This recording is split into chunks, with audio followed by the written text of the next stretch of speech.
Alright, hello everyone. My name is James. I'm a computer science graduate turned teacher. So in this video series, I want to show you everything that you need to know for A-level computer science. So without further ado, let's dive deep into chapter 1, information representation. So in this chapter, this is what you're going to learn. You are going to learn how computer can use binary to represent number, text, images, sound, and what are the compression technique we can apply to each file format to make the file size smaller. So let's go into the first subtopic, which will talk a little bit about number system, how the computer use binary to represent number system. Great. So in the real life, we use Denary numbers, which is a base 10 system. It's called base 10 system because it has 10 unique values. And the value that a digit represents is defined by the place value of this digit. So for instance, I have a number 365, and each digit here has a designated value. So 5 represents 5, but then the digit 6 here, it represents the number 60, whereas the digit 3 here represents 300. So this is what the system we use in our daily life. And if you dive deeper into the place value, you will know that they are using the base number 10. We started from the least significant bit, which is 10 to the power of 0, and then we move the 1 power up to have the next place value, 10 to the power of 1, 10 to the power of 2, which is equal to 100 here. Whereas in computer science, the number system that we'll use very often is called the binary system. It is a base 2 system, and it only has 2 unique values. And at this point you might ask, why binary?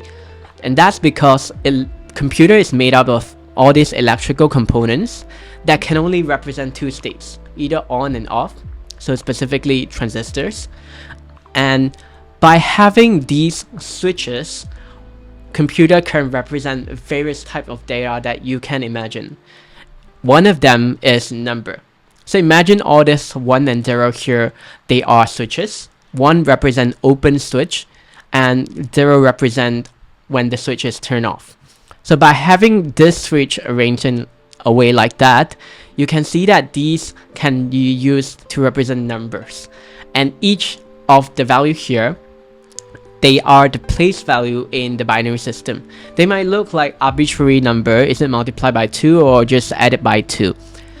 If we dive deeper, you know that it's just like the Denary system. It is just the base number to the power of 0, and we start to increase it as we move across the left hand side. So we got 1 to the power of 1 all the way to no matter how many digits you have. Alright, so the next thing is that you need to know is that 8 binary bits here, they represent 1 byte. So this is the first terminology. And if you have 4 bits, the term we use to describe half a byte is called a nibble. A nibble. Great. Besides Denary and binary, we also learn about hexadecimal and computer science. Hexadecimal is a base 16 number system. It's called base 16 because it has 16 unit values. Similar like Denary, it starts from 0 all the way to 9. But not like what you expect. It's not 10 in the 10 digit, but they use character A to F. And the value that a digit represents is again defined by the place value of the digits in the number. Don't worry if you feel confused, because in just a while we are going to look into how to do number conversion. And similar to binary and Denary, this is the place value, how they got it, 16 to the power of 0, all the way to the number of digits you have in your hexadecimal. Right, why hexadecimal? Because by using just binary, it's very hard for us as human to decode what this information is actually talking about. And then hexadecimal, they helps us to simplify binary representation. In fact, 4 binary bits can be written in just 1 hexadecimal characters. And these are the equivalents of binary to hexadecimal. And then if let's say you want to convert this binary to hexadecimal, you can also use this system. And at this point, this might sound very arbitrary, but later when we learn about conversion, it will be much clearer. So some of the usages of hexadecimal, it is used to define error codes, IP address, which is an address used to identify the network, MAC address, an address used to identify a device, and HTML color codes. So these numbers here, they are hexadecimal. Great. So now let's do the conversion part to know how to represent these numbers in binary and also in hexadecimal. Imagine that this is the binary number you have. What does it represent, right? So the way to find out the Denary value of a binary is pretty simple. All you need to do is to multiply the digit value by the place value. So 16 multiplied by 1, you get 16. 8 multiplied by 0, you got 0. So you know that, hey, I could just add up those that has the value digit 1. I can add up 16 plus 4 plus 1. So this is what I meant. So I multiply the place value by the digit value, and then I sum everything up. So you will find out that the answer is 21. You can also find the answer by using 1 plus 4 plus 16. We only care about the one that has digit 1. So that's how simple it is. That's another question. Feel free to pause the video if you want to test your understanding. But as what I just said, all we need to do is only to care about the number, the digit that has the value 1. And then we sum up their place value. So this is how I do it. 1 plus 2 plus 8 plus 32 plus 64. And by then you will get the Denary value of the binary numbers. So what about the other way around? So the way to do it is that we want to keep dividing the Denary number given by 2 and then obtain the remainder. So what I meant is, for instance, when we divide number 5 by 2, we got 2.5. So 2 is the quotient value, whereas 1 is our remainder. So we are not done yet. We have to keep dividing this number until it reaches 0. So 2 divided by 2, you get 1, and then no remainder. 1 divided by 2, you'll get, yeah, great, sorry for the delay. Yeah, and then 1 divided by 2, you get 0, remainder of 1. And by using the remainder column here, you read the answer from the bottom to the top, which is 101, and that will give you the binary value of the Denary numbers. Great, so another example, 39. You can use 39 divided by 2, you got 19.5. And 19 is the quotient, 1 is the remainder, and you just keep dividing the number by 2. And I already have the answer here to save you time. And as you got all the remainder numbers, just compile it from the bottom to the top to receive your binary numbers answers. So that's all about how to convert Denary to binary and vice versa. Great. Another conversion that you will need to do is how to convert binary like that and to hexadecimal. So for instance, let's say you have, this is your binary, and the way you can convert it to hexadecimal is to first understand the concept that we have this binary to hexadecimal conversion table. So you can see it, they lay out pretty nice, just plus 1 from the previous one. So start from 0 all the way to 9. So 1009 is actually 9 in Denary, but also 9 in hexadecimal. But then when it comes to 1010, you know that it's 10 in Denary, but in hexadecimal there's no digit 10. They only have 8. So 1010 represents A in hexadecimal. So if this is the binary you have, how do you convert it into hexadecimal, right? So all you need to do is to first split the binary into a chunk of 4, and then use the chunk of 4 bits. You refer the hexadecimal table. So 1110 here, it represents the character E. So that means this 4 bits represent the character E, and then 0111 it simply represents the character 7. So your answer would be 7E. And that's how you derive the hexadecimal. It's just that simple. At this point, you might ask, what if I have a binary that has the length that's not a multiple of 4. I have 10 bits here. I can't split them into chunks of 4, right? So the solution to this is that you need to add 2 leading 0 to the remaining bits here, which is what I do here, 0011. So by looking at 0011, referring it to the table, you'll get the digit hexadecimal 3. So your answer for this binary is 37E. It's the same thing when it comes to converting hexadecimal back to binary. Look, if C3 is your hexadecimal value, if you want to convert it to binary, you can just refer to this table. You know that C represents 1100, so it's 1100 here, and 3 represents 0011. And that is exactly what we have in our answers. Alright, the only difficult thing you need to know is to convert this table from scratch, because it won't be given in exam. But you can essentially first convert this number into hexadecimal, into denary, and then use the denary value to identify what's the hexadecimal number. Alright, great. Now the fifth conversion that we'll do is to convert hexadecimal like that into denary. It's very similar to how we convert binary to denary. We always just multiply the digit value by the place value. And we learned just now that the place value of hexadecimal is start from 1, which is 16 to the power of 0. You move 1 power up, 16 to the power of 1, 16 to the power of 2, 16 to the power of 3. And then once you figure out the place value, you can just multiply the digit value by the place value. Do know that for hexadecimal, since it has character, and you can't multiply a character by a number, so you first need to convert the character here, A represent 10, into numbers. E represent 15. Alright, so it should be 14. I make a typo here. So then you can just multiply the digit value by the place value to figure out the answer for the value of denary for this hexadecimal. Alright, and the same thing applies when it comes to converting denary to a hexadecimal. It's very similar to converting denary to binary. All you need to do is to divide the number. Instead of by 2, you divide it by 16. You get the quotient, you get the remainder, and then you once again divide 198 by 16, you got 12, remainder of 6. And last but not least, 12 divided by 16, you got 0, remainder of 12. And then you need to convert each number that is greater than 9 into their respective character.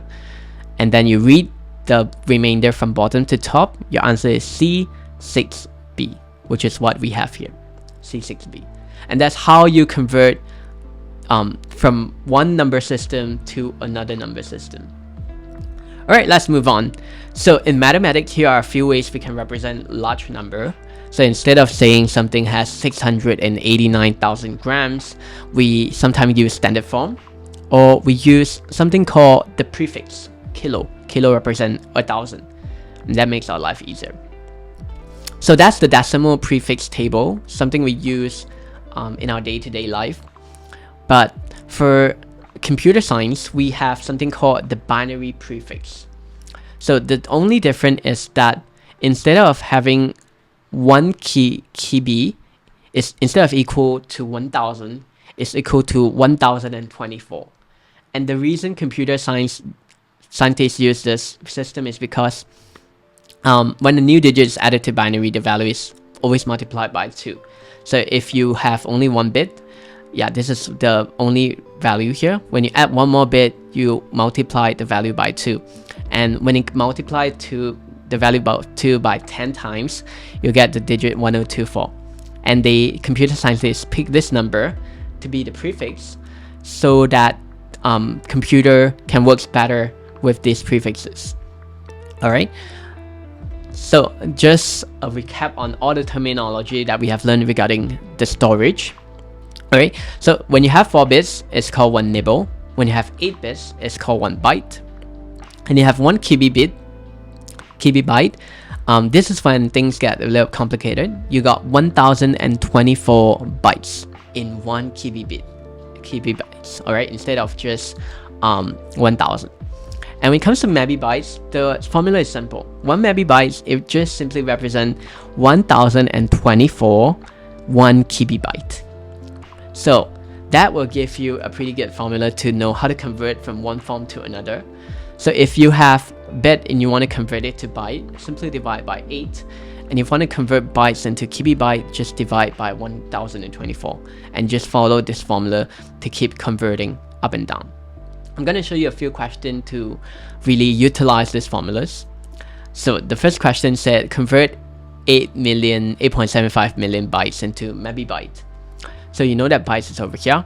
And in order to convert it to mebibyte, you first need to divide by 1024 to get the value in kibibyte first. But we're not done yet. What we want is mebibyte. So you just divide your number here again by 1024 and you should get 8.34 mebibytes. So that's how you convert one prefix to another type of prefix. So let's do another question but in reverse order. Convert 1.34 GB to kibibyte. So firstly, you know that you are here and you want to convert it to mebibyte. You will multiply it by 1024, which will get 1372 megabytes. So you just multiply it again and you should get the amount of bytes in kibibyte. So that's just how simple it is. All you need to do is to remember this formula here. Alright, great. Now that we have learned how to represent positive number in binary, we have a new challenge here as computer scientists, because while we can represent number like that in binary, how do we represent number like that, the negative number? Because even if we were to put 0 for all the bits, it would still be 0. It can't be negative 32, right? So this is why computer scientists developed this system called two complement. So essentially, they only make one change. And the change is to make the leftmost bit the sign bit, which means there's someone will act as a sign. And we just make the place value of the bit here to be negative. Look, so by making the place value here negative, now we have the way to convert this into binary, right? So what I would do is just I'll put 1 at the negative 64 and then put another one in 32 place value. So when you do negative 64 plus 32, you get negative 32. So all you need to remember is that for 2's complement, the only difference is that we now have a sign bit. And if this bit is 1, it means that it's a negative number. But if this bit turns out to be 0, it means this is a positive number. So let's do another question. Now, if I want to represent negative 7 in a 4 bits 2 complement like that, definitely I have to put this as 1. And in order to make it negative 7, I just have to add 1 to my negative 8. So my answer should be 1001, right? 1001. So that's simple. Alright, so if we were to convert it into the other way around, a 2 complement like that, you know that first bit is negative. It's very much the same thing as how we convert a binary to denary. We just multiply the digit value by the place value. And that's it. You just add up all the stuff that has 1 as a digit value, and you should get the number in denary. Pretty cool, right? Great. So another thing, give the smallest and largest 2 complement number that can be represented using 8 bits. So if you were to ask this question, just know that to make the smallest number, let's start with smallest, all you need to do is that set this as 1 and set everything here as 0, because anything that you put 1 here will add up to the value that will now be smallest. So the smallest value that a 2 complement binary number can represent is negative 128. Okay, what about the largest? To make the largest 2 complement number, all you need to do is to set this negative number as 0 and then set everything else here as 1. So that will be our largest 2 complement numbers. Alright, great. One fact that you need to know is that sometimes if you have different 2 complements here, it might still yield to the same denary result. For example, 1100 and 11100. So if you were to sum them all up, you will get the same value, negative 4, for both. So that's just a fact that you need to know. You might have 2 different 2's complement number, but they can have the same Denary value. Great. So that's all about positive and negative numbers. So now we learn how to use binary to represent number, but we need a way to carry out arithmetic operations on them. So one thing that we need to learn is that how do we add up these binary numbers. So just a recap, this is how we add up Denary numbers. So 3 plus 9, you got 12. So but you don't have the digit 12 in Denary. So you put a 2 here and you have a carry, and then you move on. Whereas for binary, it's very similar, but there's a difference as compared to Denary. Some notes that you need to know is that there is a plus 0. Obviously, you got 0. 0 plus 1 and 1 plus 0, you got 1. Sorry, I have a typo again. But 1 plus 1, you actually got, instead of 2, remember in binary, you don't have the digit 2. 1 plus 1, you got 1, 0. It's like 0 here, and then you carry to the other side. And you have 1 plus 1 plus 1. It's technically like 1, 0 plus 1. So you get 1, 1 here. So in order to, let's say I have two binary numbers here, and you want to sum them all up. 1, 1, 1 plus 1, 0, 1. First, you know that 1 plus 1 equal to 1, 0. And hence, your result here will be 0 with a carry of 1. And followed by 1 plus 1 again, you got 1, 0. So it should be 0 here, and then another carry of 1. Another 1, 1 plus 1 plus 1, you got 1, 1. So you got 1 and then another carry. So the summation of the operation here will be 1, 1, 0, 0. The same goes to subtracting. So this is how we subtract stuff if you don't have enough digits. So let's say 3 minus 9, it can't be minus. So you need to borrow 1 from the other side. So you got 13 minus 9, you got 4. But then here become 8. 8 minus 2, you got 6. So the same goes to binary. Alright. So this is something you need to know. 0 minus 0 equal to 0. And 0 minus 1 equal to 1 after you borrowed it. So let me explain. Imagine that I'm having 1, 1, 0 minus 0, 1, 1. So 0 minus 1, it can't be minus because it's less than that. So I borrow 1 from the other side. So I got 1, 1, 0 instead. So 1, 0 minus 1, it will be 1. Okay. So since now this number has been borrowed, it's 0 again. 0 can't be used to minus 1. So I borrowed it again. So I got 1, 0 minus 1. I got 1 again.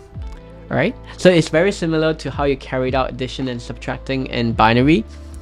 The only difference is that now you don't have 2 as a digit, and that can be a bit tricky for some of you. Great, so that's binary arithmetic. You add and you subtract. So when it comes to adding binary numbers, there is a possibility that you might face this problem called overflow problem. So I'm adding these 2 bits binary together. And after the operation, you see that I generated an extra bit. In normal Denary operation, this might not be a problem. But then for a computer, it could be a different. Because for a computer to store bits like that, just imagine that these bits are stored in components. They're all stored in components in a CPU called register, which we'll talk about in chapter 4. But bear in mind that these register they often have fixed size, meaning they can only store a certain number of bits. So after the addition, imagine that you are storing the result into this register, but then the register can only store 8 possible bits. As a result, the bits that you just generated here will become the lost bit. And this can cause trouble because now this is no longer the summation of the following binary numbers. This is when we have problem called the overflow problem, in which an extra bit is generated, yet the register cannot store all the bits. So this is why we will learn in chapter 6 why is it important to detect overflow and output an error message. So another example here is that when I try to add up 2's complement number, and then you'll find out that, hey, this extra bit is generated, it looks fine, but then since it's in 2 complement, you ended up getting a negative result, when you add two positive numbers together, which is incredulous, which is not what we want. But we'll learn more about that in chapter 6. For now, just know that this is a problem called the overflow problem. Great. The third thing we need to learn is called the binary coded decimal. There are a lot of numbers already, I understand that, but apparently they are in your syllabus. So this type of system is a little bit special, and I promise you it's very, very easy. This is the Denary value for the binary value here. And how this works is that instead of converting, let's say I have the number 389, instead of using the division method, each digit here is represented by binary instead. So instead of 389, it will be equal to, they will first decode 3, which is 0011 in binary, 8, 1, 000 in binary, and then 9, 1001 in binary, and then they will snitch the number together. So that's BCD. Basically, each digit here is converted directly to binary without any sophisticated tools. And there are two types of BCD. The first type of BCD is that one BCD per byte, meaning I'm representing one digit using 1 byte of data, which is 8 bits. So that can cause some wastage. This is when we have the second method called a packed BCD, 2 BCD per byte. So instead we use only one nibble, 4 bits, for one character here. Great.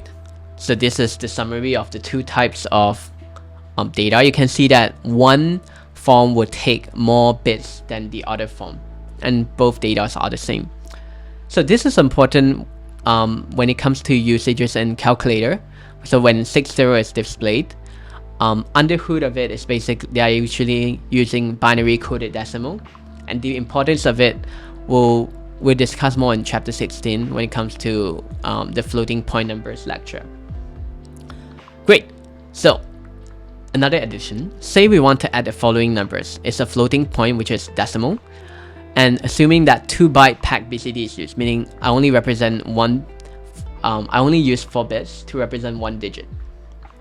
So this is the BCD 0.8787.28. But then as you add them all up, let's say you add the binary here, you'll find out that, hey, you got an invalid number. Right. Why are these values invalid, right? Because if we go back to the table here, you know that in Denary, the maximum number is 9. So technically, you should not have binary representation that has more than 1001. So if we were to go back here, we got an invalid value here. The first one is already invalid. So you got 1111, which is equivalent to 15 in Denary. But you know that there's no digit 15 in a Denary system. Same goes to 1010. You know that it's 10 in Denary, but there's no 10 in a Denary system. In other words, we say, hey, I can't convert this back into Denary properly. And this is why we have special operation for BCD operation. How the processor works is that once you add up both digits here, and you detect that, hey, there is an error, what the computer would do is quite arbitrary, but let me explain first. You need to add the first 4-bit with another 4-bit called 0110, and then when you add them all up, this is what you have, potentially with a carry. And then you're gonna move this carry to the other side. You're gonna add the other chunk of 4 bits by 0110 again, and also add up the carry that you have just now. So once you do that, this is the result. Yeah. Great. So, and then once you have another carry, you add it up to the next byte here. So this is when everything is sort of achieved. So let me repeat. Step 1, we add 0110 to the rightmost bit. We add another 1010 again, plus the carry. So now you have another carry, so you move to the other side. So you got 000 plus 1, which is 0001. And then if you were to convert this back into the Denary, you can find that, hey, now you got the correct answer. 0001 is 1, and 001 is 1, 0101 is 5. So basically that's just the steps that you need to take when it comes to BCD operations, right? Great. Now enough about numbers. Let's move on to text. How do computer represent text like A, B, C, D, E to Z, and how do they represent something like emoji by just using binary codes? So today we're going to just delve into the following two systems, namely ASCII and also Unicode. One is better than the other. Great. ASCII stands for American Standard Code for Information Interchange. You don't have to remember this. So how it works is that you can represent each character by using a byte of binary codes. So think of it like decoding stuff. Each character here has a specific code. So for instance, if I want to represent back in binary, all I need to do is to refer to this ASCII table. And we know that B stands for 0, 1, 0, 0, 0, 0, 0, 1, 0, and so on and so forth. So this is essentially how to represent ASCII code. To represent characters in binary. So when you snitch them all up, that will give you the binary for this character here. So some facts on ASCII is that they could only have a limited number of codes representing non-printing or control character. Alright, so some of the ASCII code here, even though they have many bits, some of this code has to be used for non-character, and majority of code represent English text elements like uppercase and lowercase, punctuations, digit, and arithmetic symbols. And you will know that codes for number and letters follow a sequential pattern. So you can see the ASCII code for D and E, they're only separated by just one. Technically, I need to add 1 to the ASCII code of D to get the ASCII code for E. Alright? And the other fact that you can know is that uppercase and lowercase characters only vary in the value of bit number 6. So if we could compare the ASCII for D, look at this. The only difference, 001, 001, 0000, is only at the bit number 6. That's the only difference. So that's just a fun fact. So ASCII only uses 7 bits. And then later they extended the ASCII code to use 8 bits instead. That's what we call the extended ASCII. But if you look into it, 8 bits is still not very enough, considering the many languages that computer needs to represent, like French, Chinese, emoji. So this is why Unicode is developed. So they use a lot more than just 8 bits. And for Unicode, you are going to learn about the following 4 structure. 1 byte code, 2 byte code, 3 byte code, 4 byte code. Basically, they are variable in terms of their length, meaning instead of using just 8 bits for every character, some characters might use more bits than the other. So let me explain it in a visual term. So this is the format for 1 byte code. And by using this format, 0 is always the starting position for 1 byte code. And then you have 7 available bits. So there are 2 to the power of 7 combinations of characters that you can represent using 1 byte code. And as for 2 byte codes, you will have starting character. The first byte is going to start with 110, second byte start with 10. And with this, you have 11 possible combinations. You got 2 to the power of 11 and 3 bytes. So here's the format: 1110 followed by 1010 and 1110, blah blah blah. So, and these are the number of combinations. And initially when I was learning this, I found out why do we need so much code, default code? Why don't we just make everything as a question mark so that we can have more combinations? So this might be what you're thinking now. But as we look into this example, you should know why we need this starter code. Because this starter code allows the computer to identify when is the beginning and when is the end of each byte. So imagine that I have a bunch of binary code here, and then we got the problem. How does the computer know which Unicode structure is this? Are you using 1 byte, 2 byte, 3 bytes, or 4 bytes? So now, because we know for a specific structure of the byte code here, we are able to identify that. So let me explain. It reads the first few bits to identify whether it's a 1/2, 3, 4 byte Unicode. So let's say I'm reading this. It reads the first 4 bits, 1110, and identify that this is the starting bits of a 3-byte Unicode. So look, only the 3-byte Unicode has a starting value of 1110. Great. So this is when it knows it's a 3-byte code.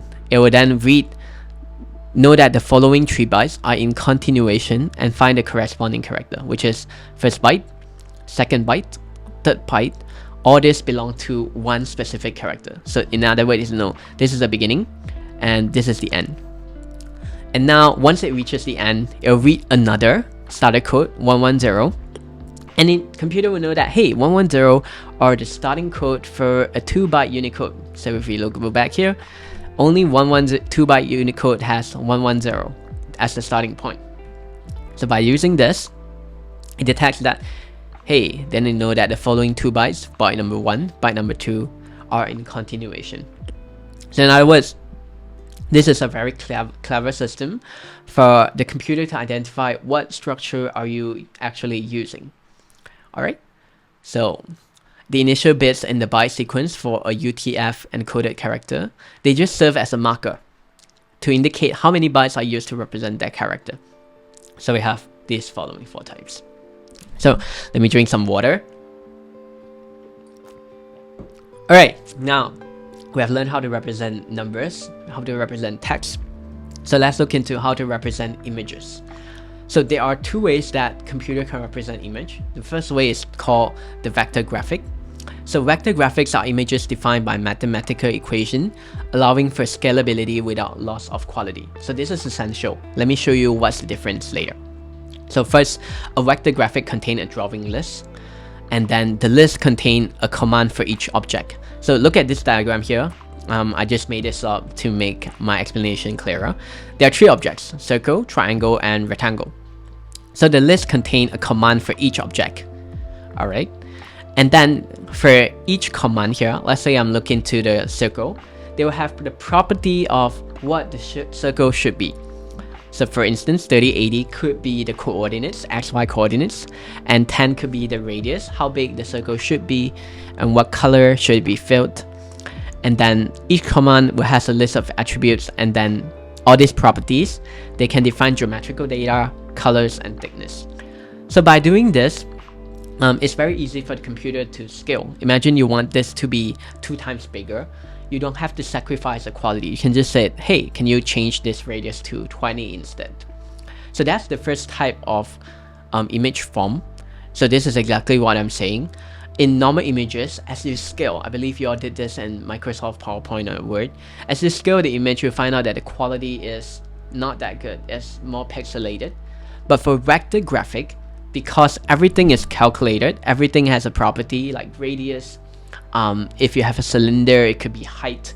So this ensures that as you scale from one diagram to another, you still get the same quality. And the bad thing about vector graphics is that not every image has defined shape. Alright, so this is why we have another method to represent image, which is called bitmap. Bitmaps are basically just a bunch of pixels arranged in horizontal and vertical line. And each box here, this is what we call a pixel, the smallest identifier component of a bitmap image. And under each pixel here, they have a binary code that represents what color should this pixel be. So this is one example of an image. And then each binary code, when you convert it into colors, this is what you get. Great. And when it comes to representing image using bitmap, there's one term that you need to understand, which is color depth. Color depth is the number of bits used to represent one color, meaning how many bits do you put inside each little box here. If your color depth is 1, meaning you can only have 2 possible values, 0 and 1. So hence you'll get a black and white image. And as you increase the number of bits, let's say you have 4 bits. Now you have 4 possible values, 00 to 11. Now you can represent 4 colors. So think about how many colors it can represent in 3 bits. 3, 2, 1, go.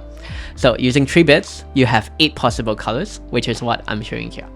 Alright, this is why, but then in a real in real world, what computer does is that they store 8 bits, in fact 24 bits for one pixel, and 8 bits is dedicated to one primary color, the RGB system, 8 bits for how red it is, 8 bits for how green, and another 8 bits for how blue it should be. So this is the value that a potential pixel could be storing. Alright, and another alternative term for color depth, number of bits, is that you can also say called bit depth. Alright, they basically store how many number of bits, 8 number of bits for each primary color, and then they'll mix it up to create a unique color. Alright, so, and then the resolution in bitmap. So now I have another term for you to know for image, is the amount of pixel you use for your image, and it's called image resolution. The higher the image resolution, the better the quality it will be. And these are the 2 images I created on Canva. Basically, I just said I want a 100 to 100 and 600 to 600. It basically means I have 100 pixel horizontally and the other 100 pixel vertically, and this one has 600. So the greater the amount of pixel you use, the better quality of the image will be. So if you look at the recent iPhone, they say they have 48 megapixels in their camera, right? So that basically says that they are using 48 million pixels for one images. That makes the quality of the image great. Great. So properties of the image, I got image resolution, color depth, and also bit depth. So sometimes you might be required to calculate how big is the size of this image. Let's say that I have an image on the right here. It has an image resolution of 3 times 3. Alright, so you got 3 multiplied by 3, 9 boxes. And color depth of 8, maybe they only use 8 bits for one color. So they're asking you what is the size in bytes. Before that, you need to calculate the size in bits. And I have prepared a formula for you. It's very easy. Just use image resolution multiplied by color depth. So you should get 3 times 3 multiplied by 8. And that should be the amount of bits you have. But the question asks for bytes. So to convert bits to byte, you should divide it by 8.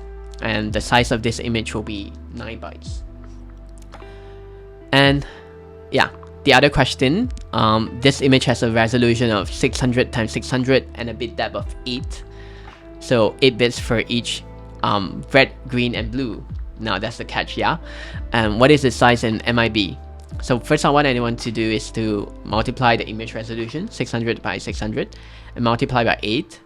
And I do another multiplication, multiply by 3, because 8 bits is used for each color here. So I got in total this amount of bits. To convert it to MIB byte, I need to convert it to byte first, and then convert it again to KB byte by dividing by 1024, and then divide it again to get the answer in MIB byte. Alright, so that's how you do it, and that's what we call a bitmap. So vector graphic or bitmap. So which one should you use? So opt for vector graphic in architectural engineering or manufacturing design. So these are the drawing that requires precision and also great size. They have shapes. And for printing purposes, you might need to convert your vector graphic into bitmaps. So the digital camera, so the one that I'm using right now, they generate bitmaps of my images, like me. And then you also need to choose bitmap for embedding images in document, publication, or web pages. So another thing that computer can represent, we're almost the end of the video, is sound. So we have learned text, numbers, and image. So now let's look at how sound is recorded as binary as well. So let's say I'm talking to this microphone here. So what it first will do is that it will eliminate inaudible high frequency elements to avoid coding issues. So if there are voices that human cannot hear, they just eliminate it. And they also convert analog data to digital data. So digital data basically means 0 and 1. So let me show you what I mean. So when it comes to representing sound, if you learned this in physics before, you know that there are 2 properties, amplitude and pitch, alright, frequency. So I have an amplitude graph here that shows how loud a sound should be. And our problem now is how to encode this data into binary, right? So what it does is that it will record how loud a particular sound is at a particular interval. So let's say in the interval 2 to 3, the amplitude is 5. So you know that 5 will then be recorded into the computer, and it's 101 in binary. Of course, the range here is important, as I'll explain in the next slide here. The first term for sound is that you need to know what's the sampling resolution of the recording, which is the number of bits used to store each sample. Alright, so if I were to use 3 bits only for my sample, I can only have 8 possible values, right? 000 all the way to 111. You know that there are 8 total values there. So, and then, but if you were to use the sampling resolution 4, you use 4 bits to record each sample, you can have a better range. And the way I always explain to people about how increasing sampling resolution is great is that imagine that you are in a game and both players have the same level 5, right? Level 5. But then these level 5 players could have different ability. One could be better than the other. But then because the number of levels is only 8, so people that have different capability might stuck at the same level because the range is too small. But then when it comes to another game, let's say they have 16 possible levels, so the previously same level players might now have one can be level 5 and level 6, because now I have greater range, hence I can differentiate them better. So by having high sampling resolution, you can differentiate between loud sound and louder sound, because you have more bits to represent the difference. In practical terms, some computers are already using 16 bits to offer sufficient accuracy. You can find out the range by using 2 to the power of 16. That should give you like 65536. Yeah, if I'm not wrong. And another term you need to know is the sampling rate, which is how many samples do you take per second. In the previous example is how many bits you use for one sample. And then the other one is how many samples, let's say from 1 second to 2 seconds, how many samples are you taking? You can't just be taking one sample, because in 1 second the voice can change very much. For instance, so in that 1 second my voice amplitude has changed so much, so I have to take multiple samples in 1 second. And the greater the number of samples you take, the better quality of your sound will be, but it will also take more storage. Alright, so both high sampling rate and resolution leads to large file size. So that's how we calculate the file size of a sound. So you use the sampling rate, how many samples you take in 1 second, and how many bits you use for one sample, multiplied it against by time. And when it says if a stereo sound is given, meaning the left and right speaker, the sound that you hear from left and right speaker are different, then you have to multiply by 2. So by using this formula, you can calculate the file size of this. So I know that sampling rate, I multiply this number by this number and convert 1 minute to 60 seconds. And everything multiplied together, multiply by 2 again because it's a stereo file. And that should give you the size of the image in bits, convert it to megabyte, divide it by 8 to get the bytes first, and then divide by 1024 to get the kbyte, and again to MB. So that's about it. Great. So now we have learned how to calculate the file size of sound and also images. We could have a very big size of these elements if we don't handle them properly. This is why computer scientists have learned some compression technique to make sure to sort of shrink the data size. The data a little bit, making them cost less size. So we have 2 different types of compression method. Lossless compression, in which no data should be lost and everything is reversible once you compress it. Another one is lossy compression, is that you get more decrease in terms of file size, but you also lose some information in the process, which is not reversible. So let me explain. There are 2 methods for lossless compression. This will likely blow your mind a little bit because they are super effective. The first technique for lossless compression is the run length encoding. Alright, remember this is how image is represented. You got pixel, and inside of each pixel you got number of bits depending on the bit depth of the image. So this image, if you were to represent it in binary, this is what happened. But then what run length encoding do is that they encode repeated byte value by specifying the count and value. looking at this image, we have great opportunity for RLE because look, the bit here, they are the same. So instead of storing the same bits again and again, why not I just store one time and the digit 4 to show the computer that, hey, I got 4 blue color here. So by doing RLE, this is what happened. You only store the bits one time, and then you store another bytes here to represent the character 4 to show the computer that, hey, I have 4 copies of blue color here. Can you see how much the file size has been decreased from 12 bytes, so 1 byte, 1 byte, 1 byte, 12 bytes, all the way to 6 bytes by just using a simple technique. So it will also work well with repeated text, for instance. So we know that you can represent text using ASCII. So that's the ASCII code for AAAA, BBBB. And then instead of doing this, just say, I got 4A, I got 4B. And that is what happened. So you have, again, reduced the number of bytes used from 8 bytes to 4 bytes. Alright, so that's run length encoding. Another way to compress a file is to use the Huffman encoding, which is slightly more complicated but not very hard. So let me explain. The principle is that they analyze text to identify common characters. So let's say this is the text. Then they assign the most frequently character with the least bit. So what happened is that you will count the frequency of each character in the text. So A appeared 5 times, B appeared 2 times, R appeared 2 times, so on and so forth. And then you create something called a Huffman coding. So because A appeared the most time, generally logically you want to use the least bits to represent this character. So you guys do 0 to A, B, you assign it the code 10. So look, this is very similar to the UTF-8 1 byte. So we are assigning this code so that the computer knows when is the starting point and when is the ending point.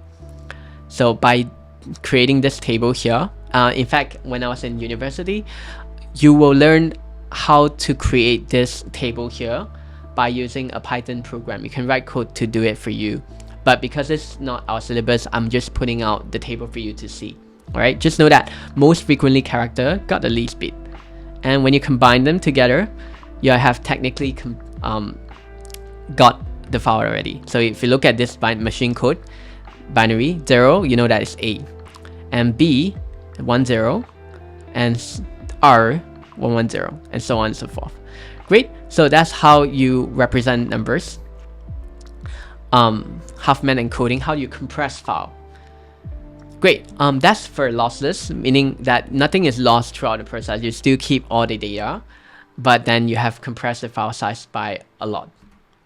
As for lossy compression, this one is slightly, how I remember is slightly lousier because some data could be lost, but they are lost for good. For example, how lossy compression compress sound is that technique 1, they capitalize on the infrequent change of successive sample value. So just now I say that my sound level could change very much in just 1 second, but what if I just do this? My amplitude could be very similar, so I don't have to store this a lot. So this is what the technique does. They also convert individual sampler amplitude to amplitude difference. So instead of recording like this, so the amplitude like that, they can use less bit by recording the difference, right? So instead of recording 3 and 5 here, they could just record 1 and 2 here. So that's different. Then by just using the difference instead of the actual value, so difference from one point to the other, we can use less bit to represent one sample rate, one sample, and that will save us some space. And for image, it's applicable when, alright, so image, they can establish a coding scheme with reduced color scheme, because sometimes human eyes just cannot differentiate the many types of, for example, many types of blue here. So after the compression, because you want to save size, you will just convert it into the same color of blue here, and that will reduce the amount of bits used, which in turn will reduce the amount of size you need for your image. And I believe that's it for chapter 1. I'm so excited that you watched until now. Thank you for watching, and I'm excited to see what I can teach you all in chapter 2. So that's the end of this video. Okay, I'll see you.